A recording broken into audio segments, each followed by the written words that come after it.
안녕하십니까, 우짜입니다. 이번 이야기는 채권시장은 트럼프 경제정책에 반란을 일으킬까?입니다. 들어가기 앞서 구독과 회원가입 감사합니다. 그럼 보시죠.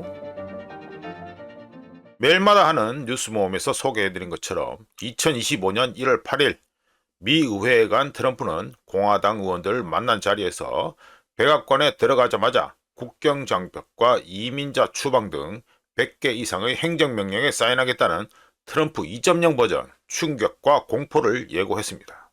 트럼프가 충격과 공포를 예고한 가운데 빌 클린턴의 정치 고문을 지냈으며 미국 정치 전략가 중 하나인 제임스 카빌은 환생이라는 것이 있다면 나는 대통령이나 교황 또는 사할때 야구선수가 되고 싶다고 생각한 적이 있었다. 하지만 모두를 위협할 수 있기 때문에 환생한다면 채권 시장에 가고 싶다라는 말을 한 바 있습니다. 카빌의 말은 채권 시장에서 해당 정부 정책이 마음에 들지 않을 경우 채권 시장 스스로 경제 정책의 방향을 바꾸도록 강요할 수 있다는 의미였는데요. 유명한 채권 자경단처럼 채권 시장은 보유 채권을 처분하여 장기 이자율을 급등시킴으로써 그런 일을 수행할 수 있습니다. 참고로 높은 이자율은 주택을 사거나 사업 활동에 필요한 자금을 필요로 하는 사람들에게 특히 고통스러우며 경제를 불황으로 몰고 갈 수 있습니다. 채권 자경단과 관련한 최근 사례, 즉 채권 시장이 정부를 징계한 최근 사례는 2022년 영국에서 발생했는데요. 당시 영국 총리였던 리즈 트러스는 영국을 위험한 부채 경로로 몰고 갈 위험이 있는 예산안을 제시했고요. 시장에서는 리즈의 예산안에 대응해 국채 시장과 파운드화를 폭락시키면서 영국 경제가 리세션에 빠지도록 압박한 바 있습니다. 덕분에 리즈 트러스는 총리직에서 사임해야 했고 그녀의 후임자인 리시 수낙은 시장의 징계에 굴복해 리즈 트러스의 예산안에서 180도 바뀐 예산안을 내놓아야 했습니다.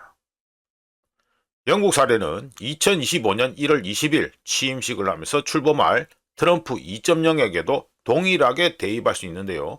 패드가 미국 경제를 서포트하기 위해 금리를 낮추려고 하는 시점에 채권시장은 트럼프 2.0의 경제정책에 의문을 표시하면서 장기 금리를 높이고 있는 중이며 덕분에 2015년 1월 현재는 패드에서 기준금리를 인하하고 있지만 장기금리, 즉 장기 국채 수익률이 급등하는 특이한 상황에 처해 있습니다.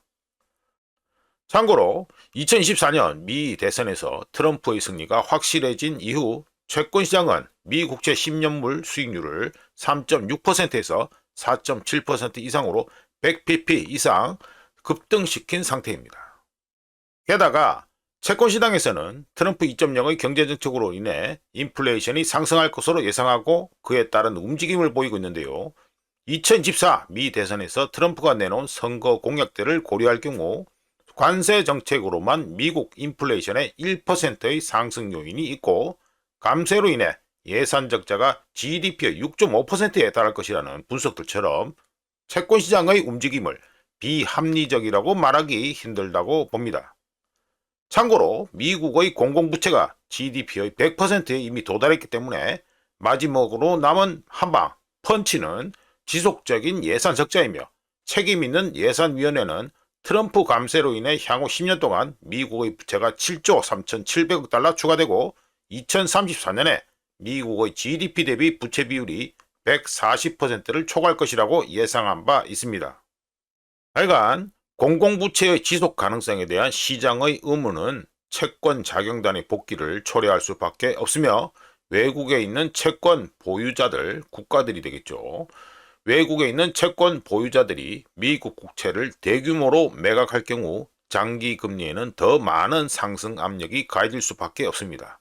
그리고 장기 금리가 급등하면 경기 침체, 리세션 위험은 당연히 커질 수밖에 없으며 장기 금리와 함께 움직이는 모기지 금리 상승은 미국인들로 하여금 주택 소유가 점점 더 어려워지게 만듭니다.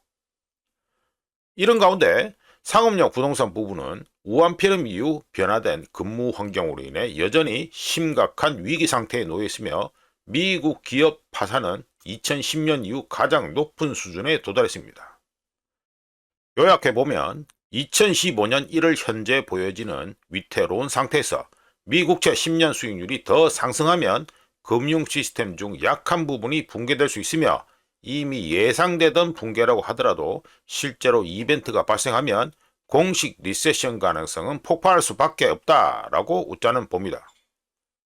트럼프 2.0 버전 충격과 공포 뉴스에서 징벌적 수익 관세와 관련한 내용이 보이지 않으면서 미국 경제와 금융시장에 엄청난 충격을 줄 수 있는 징벌적 수익 관세 공약을 어떻게 처리할지 궁금한 가운데 트럼프 2기 행정부는 금융시장 불안정과 경제 혼란을 피하기 위해 경제 전략 자체를 재고해야 될지도 모릅니다.